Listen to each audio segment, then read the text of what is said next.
ವಿಜಯಪುರ ಜಿಲ್ಲೆಯ ತಾಳಿಕೋಟೆ ಪಟ್ಟಣದ ಪವಾಡ ಪುರುಷರಾದ ಶ್ರೀ ಬಂಡಿ ಬಸವೇಶ್ವರ ದೇವಸ್ಥಾನದಲ್ಲಿ ಅನ್ನ ಸಂತರ್ಪಣೆ ಕಾರ್ಯಕ್ರಮವನ್ನು ದೇವಸ್ಥಾನದ ಮುಖ್ಯಸ್ಥರಾದ ಶ್ರೀ ಬಾಪುಗೌಡ ಸಂಗನಗೌಡ ಪಾಟೀಲ್ ಪರಿವಾರದ ವತಿಯಿಂದ ಹಮ್ಮಿಕೊಳ್ಳಲಾಯಿತು.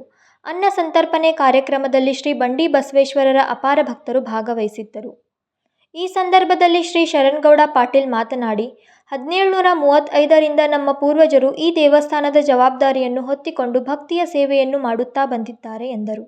ಎಷ್ಟು ದಿವಸದಿಂದ ಮಾಡ್ಕೋತ್ರಪ್ಪ? ಯಾವತ್ತು ಸಾರ್ವಜನಿಕರಲ್ಲಿ ಬಾಪುಗೌಡರು ಮನೆತನದ ಒಂದು ಶ್ರೀ ಬಂಡಿ ಬಸವೇಶ್ವರ ದೇವಸ್ಥಾನದ ಸುಮಾರು 1735ರಿಂದ ಇಲ್ಲಿಯವರೆಗೆ ಒಂದು ಪ್ರಚಲಿತ ಒಂದು ದೇವಸ್ಥಾನದ ಜಾತ್ರೆಯ ಹಾಗೂ ಶ್ರಾವಣ ಕಡೆಯ ಸೋಮವಾರ ದಿವಸ ಪ್ರಸಾದವನ್ನು ವಿತರಣೆ ಮಾಡುತ್ತೇವೆ.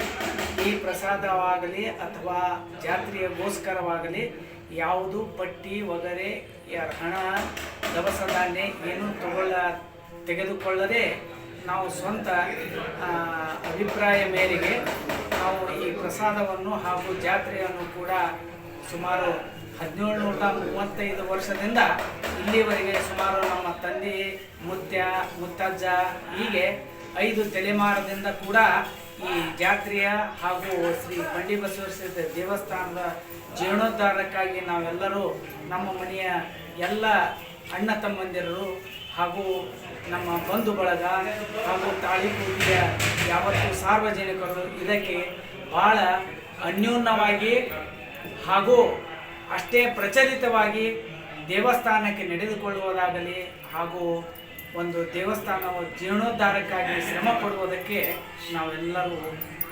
ಕಾಣಿಯಾಗಿದ್ದೇವೆ. ಅದರಂತೆ ಧನ್ಯವಾದಗಳು. ಈ ಸಮಯದಲ್ಲಿ ಪಾಟೀಲ್ ಕುಟುಂಬದ ಹಿರಿಯರಾದ ಶ್ರೀ ಬಾಪುಗೌಡ ಸಂಗನಗೌಡ ಪಾಟೀಲ್, ಶರಣಗೌಡ ಪಾಟೀಲ್, ಸಿದ್ದನಗೌಡ ಪಾಟೀಲ್, ಅಶೋಕ್ ಗೌಡ ಪಾಟೀಲ್, ಮುತ್ತುಗೌಡ ಪಾಟೀಲ್, ಪವನ್, ಅನುಷ್, ಆಕಾಶ್, ರೋಹನ್ ಹಾಗೂ ರಿತಿಶಾ ಇದ್ದರು. Sunil L Talawar, KMM Kannada, Talikoti.